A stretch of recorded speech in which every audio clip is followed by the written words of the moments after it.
Hello, and welcome to the Employee Safety Podcast from Alert Media, where you'll hear advice from experienced safety leaders on how to protect your people and business. I'm Peter Steinfeld. Today, I'm talking with Erick, head of Enterprise Risk and Resilience for Bridgestone West, a division of Bridgestone, the world's largest tire and rubber company. Erick has spent over 16 years working in crisis management, business continuity, and enterprise risk management across high-hazard industries. In this episode, he shares his passion for human and organizational performance and how the concept completely shifted how he approaches risk programs. Let's hear what he has to say.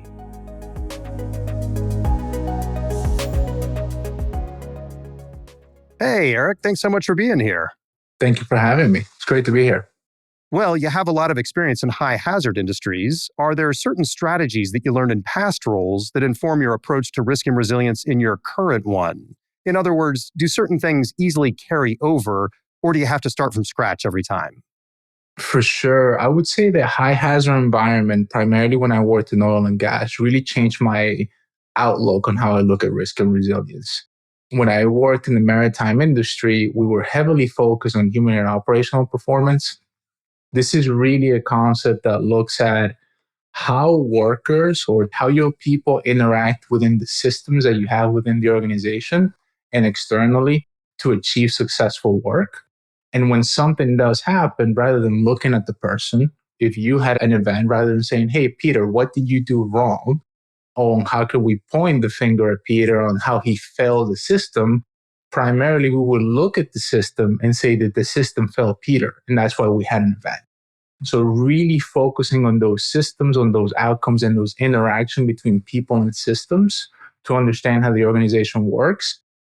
The other thing is not really just looking at an event from a sense of failure. So rather than looking at events from the lens of what should have Peter done to achieve successful work, is what does Peter do every day to achieve successful work? And what are the deviations between how we think work happens? Because we think that work happens in a linear fashion, but in reality, you're adapting how you execute that work, especially in a high hazard world, in a minute-to-minute basis. And looking at all the successful work, because there's a lot of failures in successful work. And how do we start eliminating those from the everyday transactional standpoint or the routine in which something actually gets done? What are some common pitfalls that you've seen in system design that led to human errors, and how have you addressed them? I would say the primary component is when you design a system that requires perfection from the operator. That's usually the first one that we look at. There's a lot of principles that are set forward within this concept. And the number one is that humans make a mistake. People are fallible. And usually when you're looking at incident investigation, you'll see, and I mean, you could probably do a Google search on human error within critical events or within major failures. And you'll see that that's where the quote unquote investigation stops. So-and-so committed an error, and that's why this happened. But to me, I've always made the correlation to if I stopped at human error as a root cause for an event, all I would know is that people made mistakes. And I could apply the same thing to where if I was putting up Christmas trees up on my roof and I fell, did I fall because of gravity? It's such a regular occurrence that trying to eliminate error out of a system is really just a wild goose chase. So usually that's the first one that we see, because machines will give you reliability, humans will give you adaptability. So the machines are going to perform the same task over and over again. What a machine won't know is that when a specific machine starts making a specific noise, you have to replace the belt within 10, 15, 20 minutes. The human will know that because it can adapt to it. But there's a lot of messiness with that adaptability, right? Which is managing those systems and their interaction of the two. So then how do you approach balancing high standards for safety and performance while acknowledging that mistakes are bound to happen? Number one is looking at the system design and making sure that that system doesn't primarily expect perfect operations from that employee at all times. That's number one. Number two is looking at how you gather feedback from your people. A lot of the times we think that we need to hire these big consultants to come in and sort of tell us, hey, this is what you guys are doing wrong. This is how you should do it. the experts at the work that you do already work for you. They're doing this work day in and day out. Some may be doing it for 10, 20, 30, 40 years. The problem is that there's a lot of cultures built in an organization. And when something happens, we point the finger and we blame at a person. You blame and punish, I would say, is usually how a lot of these things go in bad events. You really find yourself as an organization at a crossroad where you can either blame and punish, or you can learn and improve. But you really can't do both. So from a cultural standpoint, you have to have that learning mindset within your teammates. You have to make sure that your teammates are open to give you bad news, that they know that they're not going to be punished for doing that, right? And in a lot of cases, punishment doesn't just mean I'm going to write you up, or I'm going to fire you, or I'm going to give you a really bad consequence. Punishment can also mean I'm going to give you extra work because you brought this up to me. So it's really looking at the lens of, through those teammates, of what they see as punishment, removing that from the equation as best as you can, and having that open culture and mindset of learning and improvement in everything that you do within the organization. So how did you introduce this concept to coworkers, leaders, and other employees? The primary component is really tone at the top, right? So you start with your leadership and you gain alignment to say, these are the core principles on how we look at our business, how we look at our people, how we look at our operations, and how we look at becoming a learning organization.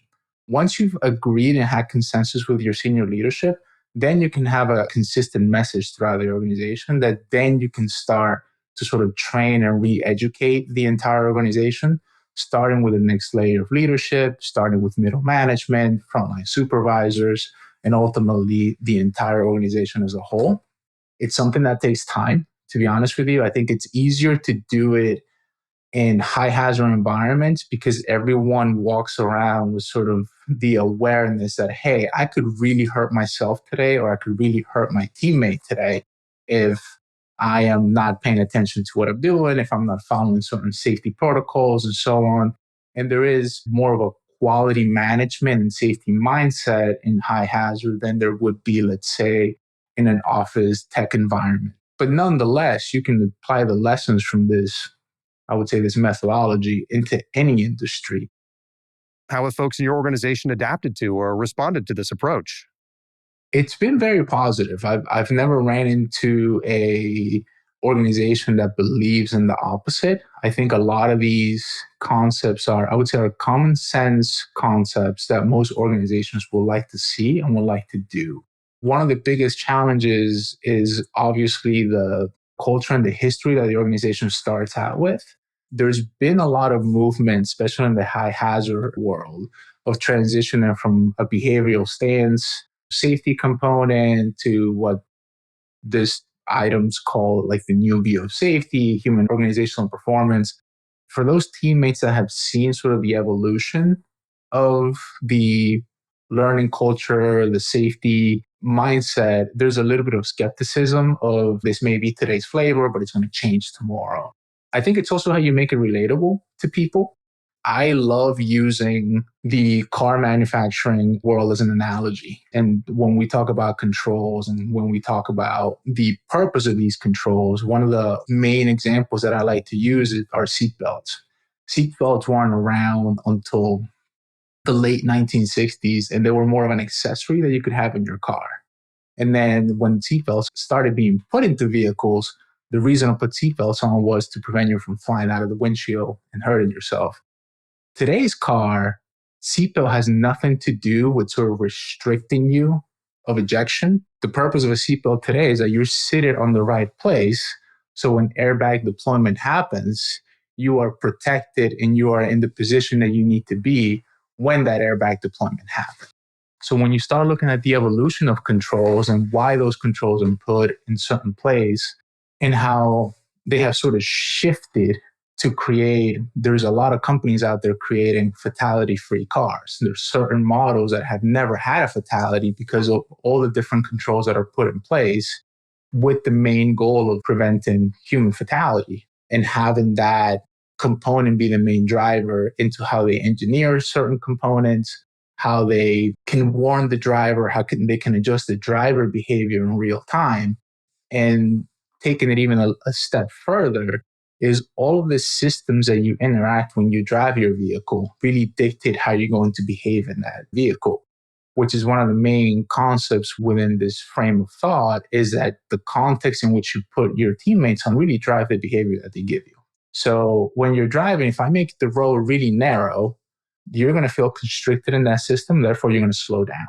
And that's why construction areas would actually have narrower driving lanes. And then you have additional controls in place to sort of jolt the driver into that system back, right? I think one of the most effective ones are the rumble strips. And it's a very manual control, right? You have to go over that rumble strip, but it sort of jolts you back into the component. So if a car doesn't have the drive lane assist, or if it doesn't have automatic steering and all these other components, that's going to bring the driver back to focus. I think taking a look at how your organizations performing the work that they're performing in the way in which they're performing it, and then utilizing the context that you're able to create as an organization to sort of drive those behaviors and drive those practices is really powerful. It's some of those aha moments that you would have, especially in the high hazard world, how changing little things, whether it's giving your teammates the ability to stop work and enable them to say, hey, if you feel that you're not safe in what you're doing, you have the ability to stop this entire operation. That's a very powerful thing to do with your people. The other one is just having the ability to not just communicate up, but having leadership close that loop with them. That's really how you build that trust is, hey, you brought this up to me, and either A, we fixed it or we changed it, or B, we're not going to, and here's why. Here's the reason why this is not going to change, and it's not just that we blew you off. Yeah, closing the loop is so important. And on that note, can you share a time where human error led to an unexpected improvement or innovation? I'd like to hear about how learning from moments like those makes a real difference. Yeah, there's a concept out there called the learning team model. And in the learning team model, what you do is when an event happens, you bring people together that either were part of the event or people that perform the work on a daily basis, and you sort of workshop this within different teams.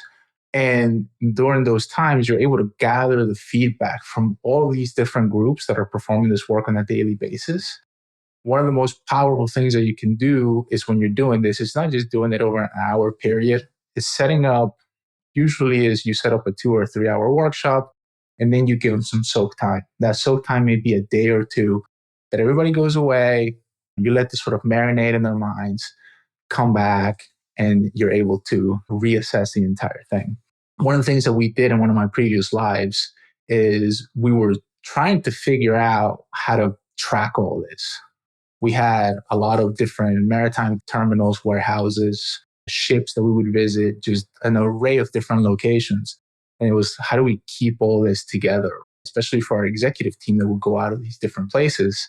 And we were working with a group of folks that said, why don't you guys just build an app for this, right? And this was like right at the beginning of where everything was starting to have an app. At this point, you had your email app and you had specific ones, but not a lot of work-related type of apps within mobile devices. And we actually were able to build one where as these visits were happening, leaders and managers and folks that would visit certain locations can actually track what they were doing, take certain pictures of things that were brought up from teammates, if a place wasn't well lit or if it needed new safety precautions, if we needed to replace ladders, if we needed to do certain things. They could do it within the app and sort of route it to the person responsible for that, whether it was the facilities person, whether it was the head of safety, whether it was the head of quality, whoever it might have been. And everything would have had its notation and loop sort of close within that app. And you could also recognize the teammate that brought that forward, right, within the app. And the teammate could see, it was kind of like the modern day IT tickets, right? Where the teammate would sort of get copied on all these resolutions, and the teammate could see all of the different actions that were taking place just from the idea that he or she brought forward to leadership when they were at a facility at that time.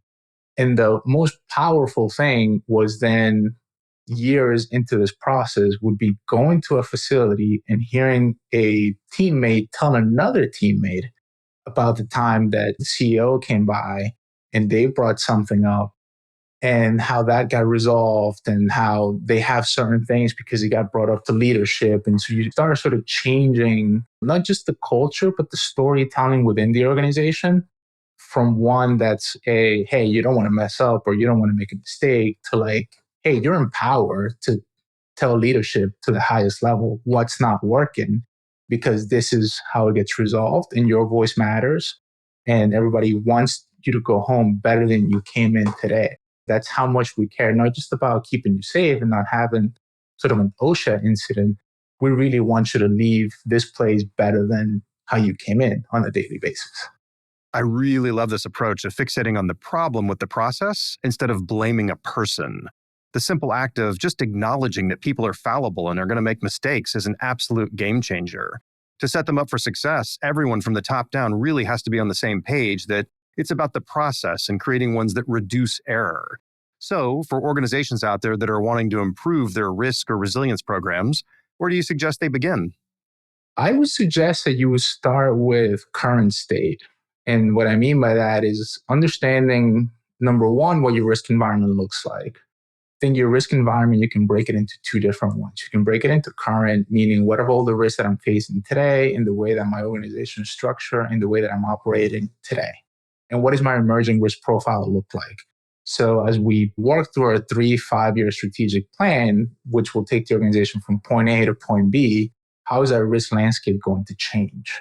And then what sort of enablement do we have within the organization to allow us to mature how we're managing our current risk environment to that emerging one?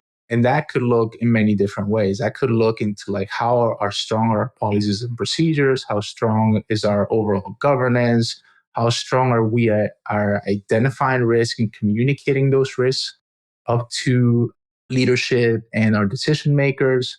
How well suited are we to create mitigation plans to manage a lot of these risks? And how effective are we? How effective are those mitigation plans, right? So going back to the learning team model is as you manage these risks, go back and go through a learning team process to say, how well did we manage that risk? Did the plans that we put in place work? Yes, no. If they did work, how well did they work?